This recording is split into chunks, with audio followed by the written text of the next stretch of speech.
여러분 안녕하세요. 네, 한 주 잘 보내셨습니까? 네.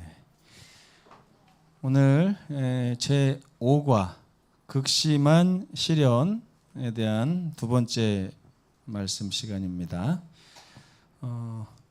시련을 통과하는 방법이라는 주제로 말씀을 나누겠습니다. 이사야 53장 10절을 다 함께 읽겠습니다. 시작. 여호와께서 그에게 상함을 받게 하시기를 원하사 질고를 당하게 하셨은즉 그의 영혼을 속건 제물로 드리기에 이르면 그가 씨를 보게 되며 그의 날은 길 것이요 또 그의 손으로 여호와께서 기뻐하시는 뜻을 성취하리로다. 아멘.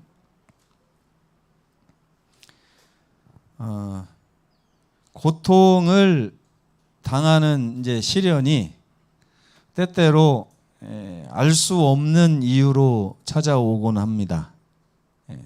그런데 대부분 여러분이 곰곰이 생각해 보면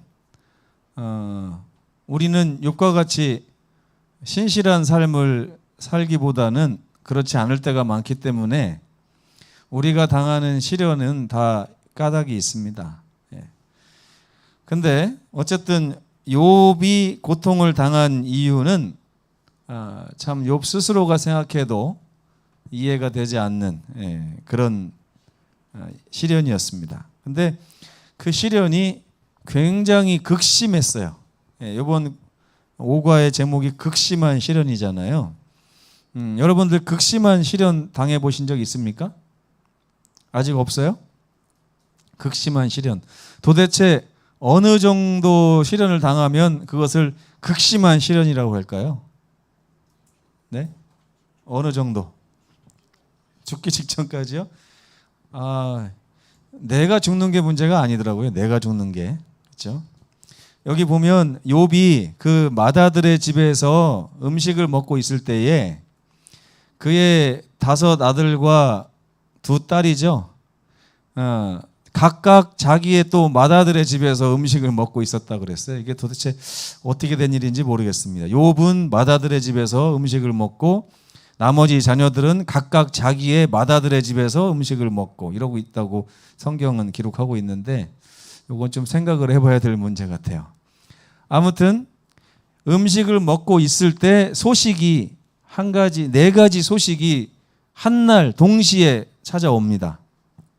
첫째, 한 종이 오더니 스바 사람이 소와 나귀를 다 죽이고 약탈해 가고 종들도 다 죽이고 나만 홀로 살아서 이렇게 도망쳐 왔습니다. 재산이 거기 보면 욥기 한번 보시면요. 소가 뭐 한 500마리 된다고 그랬죠. 그다음에 뭐예요 또? 나귀는 몇 마리입니까? 암나귀가 500마리. 소는 500결이라고 했네요. 결이니까 뭐 결이는 2마리를 결이라고 하죠. 그 정도의 지금 피해를 입었는데 갑자기 또 한 종이 오더니 하늘의 불이 내려와서 양과 그 양치던 종들을 다 불살라 버렸다는 소식을 또 가져옵니다. 그 소식을 전하고 있을 때에 또 한 종이 오더니 이번에는 갈대아 사람이 와서 낙타와 종들을 다 뺏어가고 죽이고 했다. 지금 순식간에요. 욥기 1장 3절에 나오는 재산들이 홀라당 다 날아갔어요. 홀라당 다 날아갔어요. 얼마 전에 원주 새하늘교회가 원인 알 수 없는 불씨로 인해서 성도들이 그렇게 막 벽돌을 지어 나르고 하던 교회가 홀라당 다 타버렸어요. 주변에서 뭐라고 할까요? 저 교회 저주받았네. 저 교회가 하나님께 뭘 잘못된 거 아닌가? 근데 욥이 잘 나가다가 이렇게 되면 그런 소리를 들을 수밖에 없겠죠. 근데 조금 있다가 보니까 또 한 종이 오더니 지금과는 비교할 수 없는 소식을 또 전합니다. 주인의 7 아들과 2 딸, 총 9명이죠. 7 아들과 딸 셋. 예. 총 10명. 10명의 아들과 딸이 같이 밥을 먹고 있는데 맏아들의 집에서 밥을 먹고 있는데 어떻게 했다고요? 강한 돌개바람이 와서 내 기둥을 탁 치니까 무너져 갖고 다 죽었대요. 제가 좀 가만히 살펴봤어요. 살펴봤더니 10집이에요. 10집에서 동시에 돌개바람이 10집을 다 무너뜨린 것 같아요. 이거는 누가 봐도 우연히 일어날 수 있는 일은 아닌 것 같아요. 그죠? 누군가가 개입하지 않고서야 이런 일이 일어나겠는가 하겠죠? 그러니까 이거는 자연스럽게 우연히 일어난 일이 아니라 누군가가 개입했다면 이것은 누구일 것이다? 하나님일 것이다. 예. 그런 다음에 아내한테 무슨 소리 들었냐면 이쯤 됐으면 당신은 하나님을 욕하고 그냥 죽으시오. 이런 얘기까지 들었어요. 그때 이제 온몸에 또 종기가 나는데 여러분 종기가 한 개가 나도 얼마나 괴로운지 당해 보셨습니까? 예? 제가 가끔 이 머리에 이렇게 뭐가 이렇게 불어나요. 이렇게 불어나서 이렇게 해보면 억수로 아파가지고 건드리지도 못하다가 나중에 익으면 팍 터뜨리고 나서 이렇게 어떻게 하다 보면은 그게 낫는데 그게 터질 때까지 엄청 고통스럽습니다. 근데 온 몸이 종기로 다 뒤덮였어요. 자, 욥이 이런 고통을 당한 원인이 무엇일까요? 욥이 이런 고통을 당한 원인. 그것은 몰라요. 욥이 이런 고통을 당한 원인. 근데 성경에 보면 나오죠. 근데 가만히 보니까 사탄이 이 고통을 준 것 같아요? 아니면 하나님께서 이 고통을 주신 것 같습니까? 네?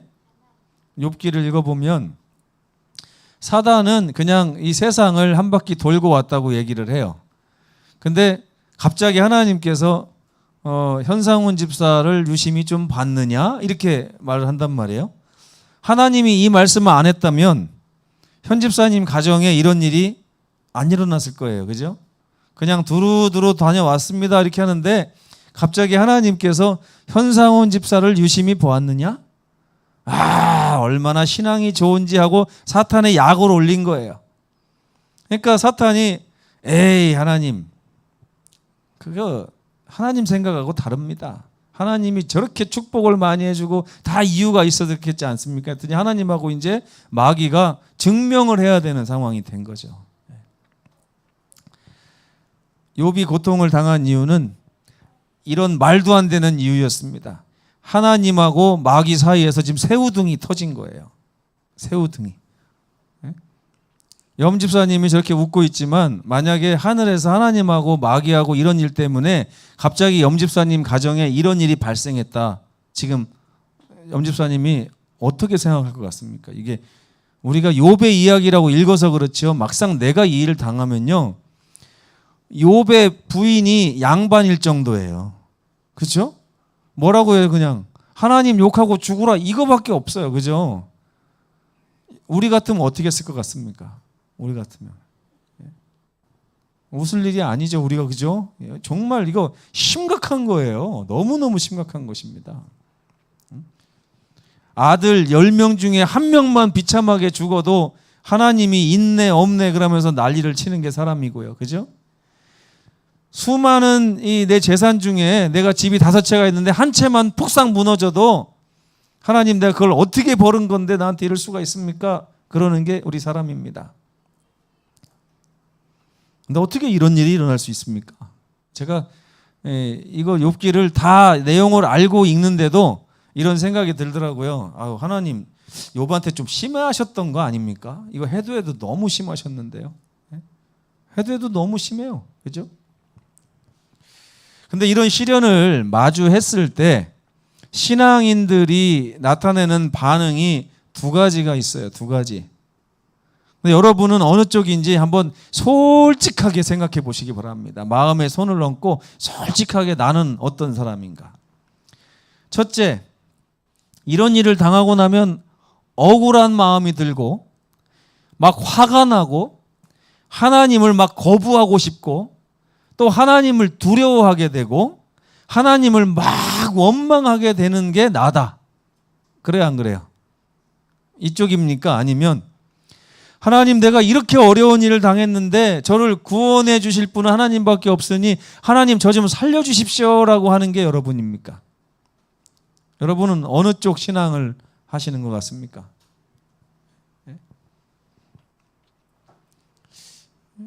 저는 어떨 것 같아요? 저는 어떨 것 같습니까? 저도 곰곰이 생각을 해보니까요, 저는 이게 아예 욥하고 상대도 안 돼요. 저는 어느 쪽이냐면 내가 욥의 부인이었으면 저 정도로 안 끝냈을 것 같아요. 내가 욥의 부인이었으면, 만약에요, 아버지가 자꾸 교회를 열심히 다니시는 집에 내가 자라고 있는데 어렸을 때 갑자기 집이 막 교회로 인해서 어려움을 당하는 것처럼 느껴지면 제가 뭐라고 할 것 같아요, 아버지한테. 아버지나 다니셔, 나는 안 다닌다, 그러면서 막 도망 다니겠죠. 이 세상에서 당하는 모든 시련은 둘 중에 하나입니다. 하나님이 허락하셨든지 아니면 사탄의 공격이든지. 그런데 오늘 우리가 배워야 될 아주 중요한 교훈은 뭐냐? 사탄의 공격이든 하나님의 허락하신 시련이든지 간에 해결책은 같다는 거예요. 해결책은 같아요. 따라서 해보세요. 해결책은 하나다. 네, 한 가지 방법으로만 이 시련을 극복할 수 있습니다. 그게 뭐냐? 우리가 시련을 당한다는 얘기는 무슨 이유에서인지 모르지만 함정에 빠졌다는 얘기예요. 그죠? 위험에 빠졌다는 얘기예요. 그런데 이 우주를 다 둘러보고 우리 주변을 다 둘러보고 내 인생의 아주 구석구석까지 다 찾아본다 할지라도 거기에 나의 삶을 그 구렁텅이에서 빼줄 존재는 없습니다. 없어요. 발버둥 치면 칠수록 더 심하게 올감해지는 것이 이 시련이라고 하는 올감입니다. 그런데 한 가지 방법이 있어요. 뭐냐? 그런 우리를 불쌍히 여기시고 여전히 손을 내미시는 한 분이 계시다는 거죠. 그분이 바로 우리 하나님이십니다. 근데 사단이 얼마나 영악하냐면 우리의 유일한 구원자이신 하나님을 우리가 찾지 못하도록 하기 위해서 하나님의 모습을 자꾸 거짓으로 우리에게 보여준다는 거예요. 하나님 억울해 죽겠습니다. 하나님 미워 죽겠습니다. 화가 나 죽겠습니다. 하나님 안 믿을랍니다. 하나님 무섭습니다. 이렇게 하면서 하나님으로부터 자꾸 떨어져 나가면 다른 데에 가면 구원자가 있어요, 없어요? 없어요. 그래서 제가 말하잖아요. 여러분 신앙하면서요, 평소에는 저녁 예배 좀 빠질 수 있어요. 근데 언제는 빠지면 안 됩니까? 저녁 예배. 언제는 빠지면 안 되냐? 내가 살기가 너무 힘들 때, 너무 아플 때, 너무 억울하고 죽을 때, 막 힘들어 죽겠을 때는 절대 예배 빠지면 안 돼요. 어디 가서 여러분이 구원을 받겠습니까? 마치 우리는 착각을 해요. 내가 힘 안 들 때는 교회 잘 나오지만 정말 힘들고 어려울 때는 교회도 못 나갈 정도로 힘들다. 그럼 다른 데 가서 찾아보세요. 여러분을 구원해 줄 수단이 세상에는 우주에 눈 씻고 찾아도 없습니다. 이걸 아는 사람들이 신앙을 하는 거예요. 그렇죠? 세상 사람들이 신앙을 안 하는 이유가 뭡니까? 이건 몰라서 그래요. 이걸 몰라서. 다른 데 가면 방법이 있을 거라고 생각을 하죠. 내가 좀 노력하면 해결책이 있다고 생각하죠. 내가 좀 바쁘게 손을 놀리고 조금 더 벌면 해결될 거라고 생각하죠. 마귀의 음성입니다. 마귀는 우리가 그렇게 하길 바라거든요. 너 할 수 있어. 신앙은 좀 뒤로 밀어놓고 더 열심히 한번 해봐. 승진도 해보고 공부도 해보고 돈도 벌어보고 낫기 위해서 막 운동도 해봐. 별 얘기를 다 하죠. 마치 해결 방법이 다른 곳에 있는 것처럼. 근데 사단은요, 왜 그러는 줄 아세요? 결국에 우리가 해결책을 찾을까 봐 그러는 것입니다.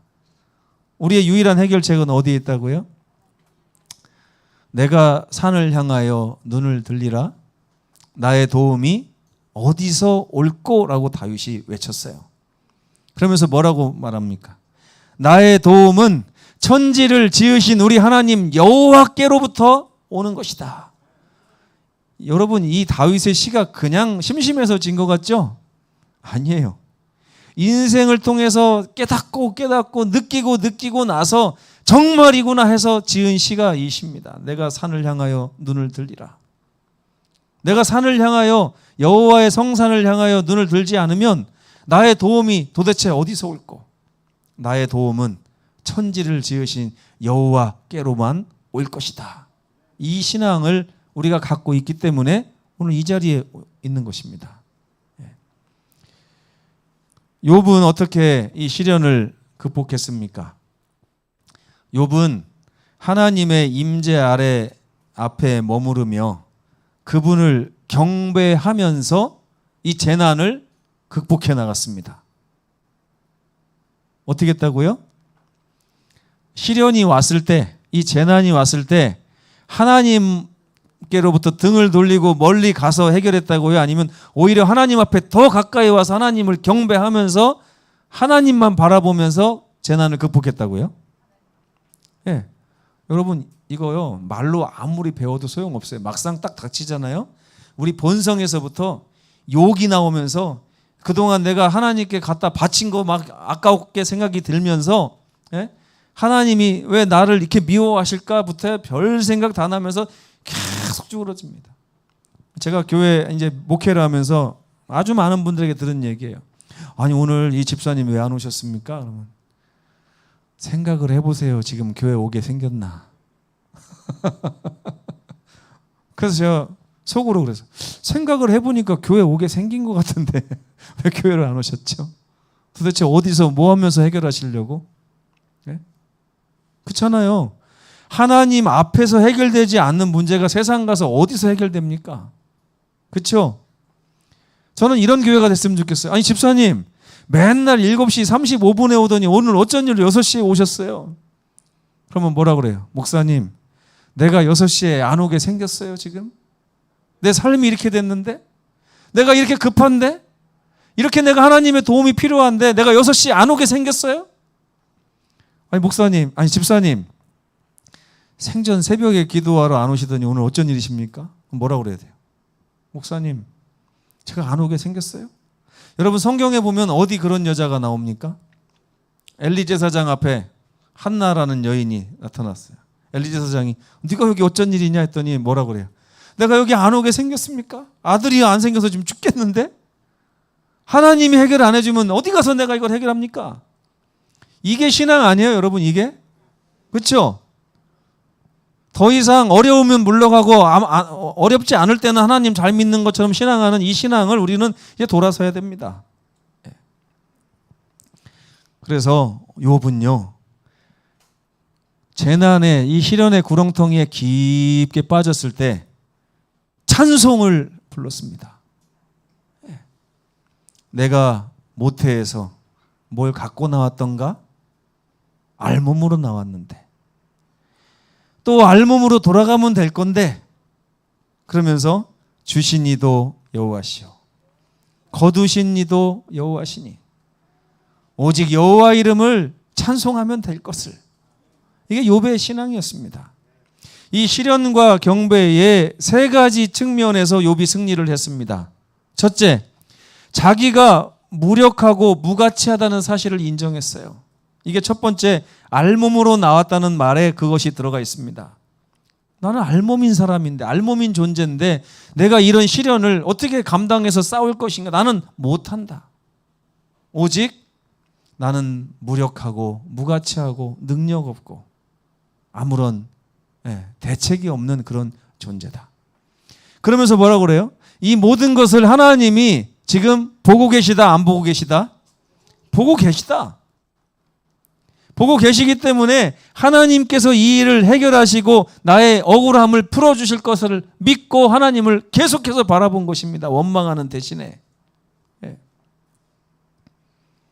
그런 다음에 욥이 뭘 물어봤어요? 뭘 확신했어요? 하나님은 악하신 분이 아니고 하나님은 의로우신 분이기 때문에 의로운 방법으로 나를 회복시키실 것을 확신하고 주님을 바라봤습니다. 멋지죠, 여러분? 예?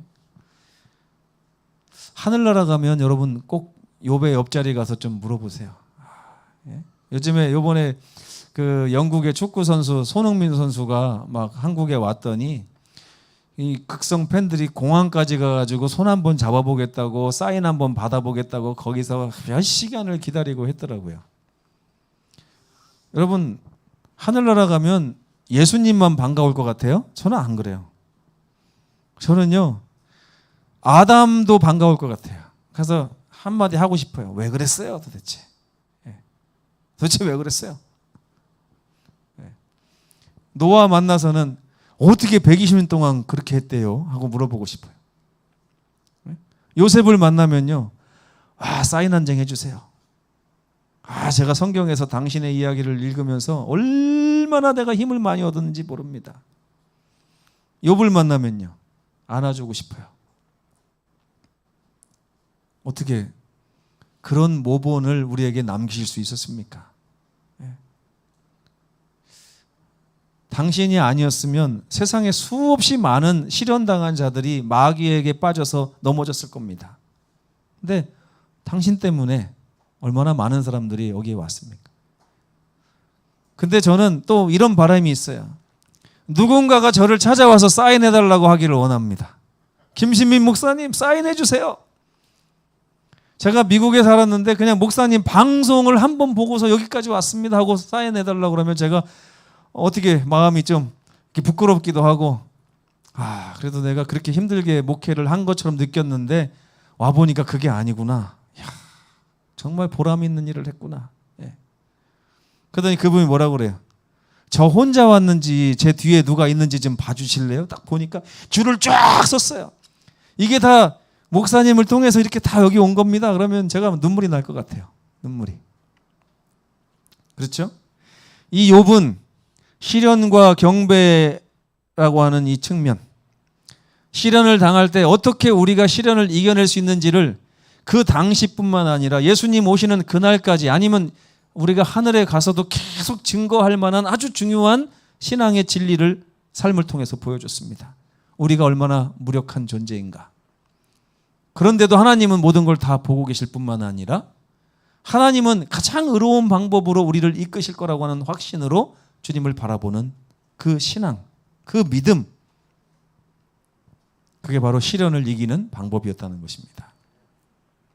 또 한 사람이 나오죠. 이번 교과에 보면 바울. 욥이 당한 거에 비하면 저는 바울이 당한 거는 저도 좀 감당할 수 있을 것 같다는 생각이 좀 들었어요. 욥에 비해서는. 근데 그렇게 또 만만한 건 아닙니다. 욥도 굉장히 이 바울도 굉장히 극심한 시련을 당했습니다. 40의 감한 매를 몇 번을 맞았다고 그랬어요. 그죠? 이 40을 감한 매가 뭐냐면 사람이 40대 맞으면 죽는데요. 40대 맞으면. 이스라엘 백성들이 사람을 때릴 때 어떤 강도로 때리냐면 이렇게 살살 때리는 게 아니고요. 딱 40대 맞으면 죽게 때리는 거예요. 그러면 40대 맞게 죽게 때리는 거를 한 대 맞으면 어떨까요? 느낌이. 송명수 집사님이 40대 맞으면 죽게 맞는 그 매를 한 대 맞으면 어떨까요? 느낌이. 40분의 1 죽는 거예요. 40분의 1. 그런데 언제까지 맞았냐면 39대까지. 한 대만 더 맞으면 죽는데 안 죽이고 살려둔 거예요. 사도 바울이 그런 시련을 당했죠. 그런데 사도 바울은 하나님께서 이 시련을 허락하시는 중요한 두 가지 이유를 깨달았습니다. 이게 참 위대한 거예요. 욥은요, 도대체 왜 나에게 이런 시련이 왔지? 하지만 잘 견뎌낸 사람이지만 사도 바울은 좀 똑똑한 사람이에요. 배운 사람이라 하나님이 이 시련을 허락하셨다면 왜 허락하셨을까? 그걸 연구한 사람이에요. 참 별난 사람이죠. 시련 당해서 아프고 괴롭기도 바쁜데 갑자기 가만히 앉으더니 하나님이 왜 이걸 허락하셨지? 이유가 뭐지? 이런 걸 생각할 틈이 있었네요. 보니까 40에 한 대 감한 매를 맞으면서 하나님이 나에게 왜 이런 일을 허락하셨지? 이유가 있을 텐데 그 얘기는 뭐예요? 우리는 맞다 보면 어떤 생각이에요? 하나님 대체 왜 그럽니까? 그러잖아요. 근데 바울은 뭐라고 한 거예요? 하나님 이유가 뭐죠? 하나님은 이유 없이 그러실 분이 아닌데 이유가 뭐죠? 이게 물어본 건 뭐예요? 하나님 원망하려고 그러는 게 아니라 하나님은 항상 의로우신 이유를 가지고 계실 텐데 그 뜻이 이루어졌으면 좋겠습니다 하는 그런 작은 믿음이 아니었나 싶습니다. 근데 찾아낸 게 이거예요. 이 세상에 갖고 있는 소망을 끊어버리시려고 하나님이 시련을 허락하신다. 그러면서 오히려 하늘에 관한 소망을 더 굳게 붙잡고 집중하도록 하기 위해서 하나님이 우리에게 시련을 허락하신다는 사실을 바울이 깨닫게 됐습니다. 아멘입니까? 네. 두 번째는요. 우리 주변에 상처를 입은 많은 분들, 시련을 당하는 너무나 많은 성도들과 일반 형제들이 있습니다. 그런데 그들에게 가서 위로를 하고 그들을 하나님께로 이끌려면 경험이 있어야 돼요. 자기도. 그렇죠? 갑자기 아들을 잃은 사람한테 가서 위로를 하려면 나도 그랬어 그래야 될 거 아니에요. 그죠? 나도 그랬어.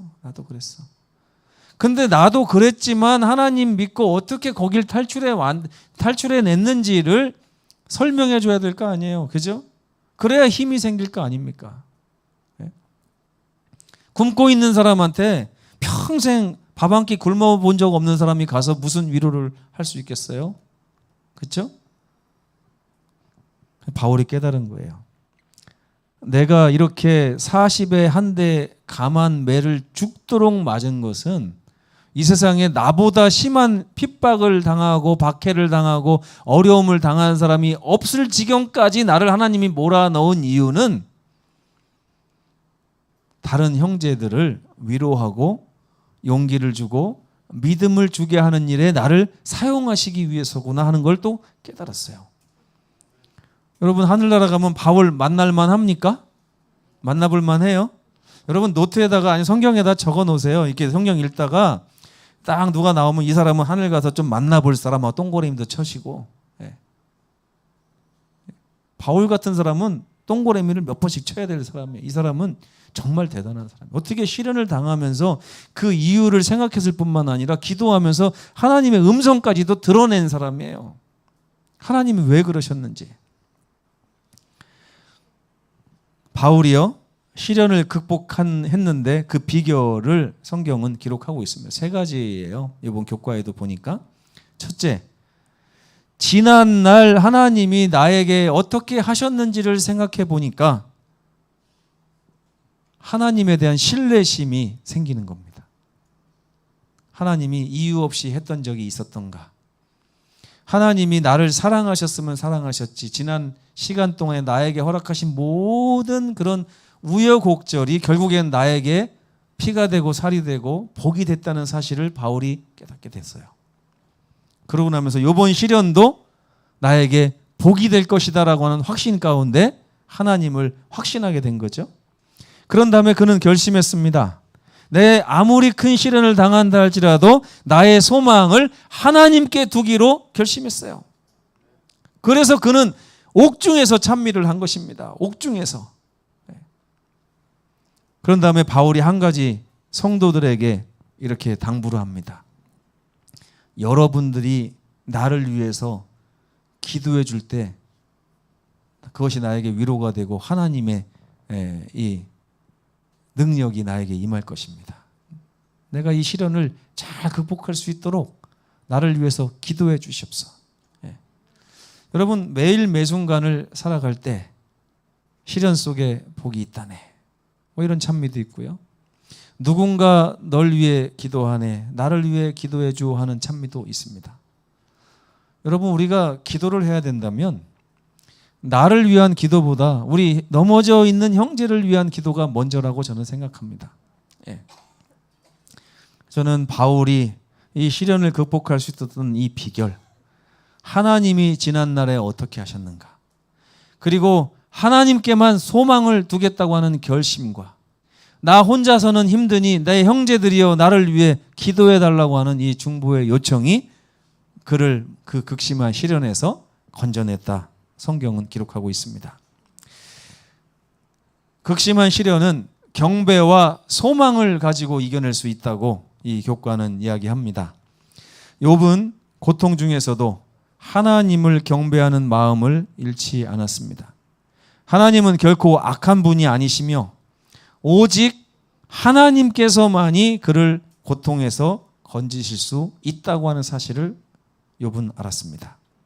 사도 바울은 고난 중에서도 소망을 잃지 않았습니다. 그는 죽은 자를 살리실 수 있는 하나님께서 내가 아무리 열악한 지경에 아무리 밟히고 짓밟히고 무너지고 망가진다 할지라도 하나님은 능히 그분이 원하시는 순간에 나를 다시 일으켜 세우실 수 있다는 사실을 믿었습니다. 그게 하나님이라는 사실을요. 사람은 누구나 자신에게 시련이 닥치면 하나님을 무서운 분으로 오해할 수 있습니다. 그러나 참된 믿음은 어떤 상황에서도 하나님을 굳게 신뢰하는 것입니다. 네. 저는 여러분들이 믿음으로 이 앞자리를 비워주신 걸 굉장히 감사하게 생각합니다. 왜냐? 이 자리는 우리 중에서 가장 극심한 시련을 당하는 분이 와서 앉을 자리이기 때문에 남겨뒀다고 생각을 합니다. 혹시 시련 중에 계신 분들은 꼭 이 자리에서 하나님을 만나서 시련을 극복해내시면 정말 좋겠습니다. 고린도후서 1장 9절에 보면 이는 우리로 하여금 자기를 의지하지 말고 오직 죽은 자를 다시 살리시는 하나님만 의지하게 하기 위해서 우리를 단련시키기 위해서 시련을 허락하시는 하나님을 바울이 깨달은 그런 말씀이 기록되어 있습니다. 여러분, 우리도 하늘 가면 사인 좀 해봐야 되지 않겠습니까? 네? 남에게 사인만 받으러 다니는 성도가 되지 마시고 사인을 좀 이렇게 해주는 성도가 됐으면 좋겠습니다. 네? 송명숙 집사님 뒤로 한 몇만 명이 쫙 서고 네? 지난주에 제가 성경 공부하면서 우리 염순이 사모님한테 성도님한테 그렇게 얘기를 했어요. 처음 오시는 분이 전도를 제일 잘합니다 했더니 맞대요. 자기 지금 데리고 올 사람이 있다고 막 그러더라고요. 그런데 교회를 오래 다닌 분들은 아무리 눈 씻고 찾아봐도 데리고 올 사람이 없대요. 그럼 여러분들 생각을 하셔야 돼요. 이거는 뭔가 좀 잘못됐다. 내 덩굴이 다 끊어진 거예요 지금. 나 혼자만 하늘나라 가겠다는. 그러면 하늘나라 가면 내 뒤에는 아무도 없다는 얘기예요 이제. 그런데 우리 염순이 우리 성도께서 나는 내 동네에 친하게 지낸 동생들 데리고 오고 싶다. 내가 깨달은 걸 그분들에게 전하고 싶다 이렇게 말을 했습니다. 하늘에 가면 이런 많은 시련을 통해서 우리 형제를 도와주고 그들을 건져내고 이렇게 하면서 우리도 성경의 한 페이지를 장식하는 그런 성도로서 우뚝 설 수 있는 그런 재림의 성도가 됐으면 너무너무 좋겠습니다. 이렇게 함께 되시면 좋겠네요. 감사합니다.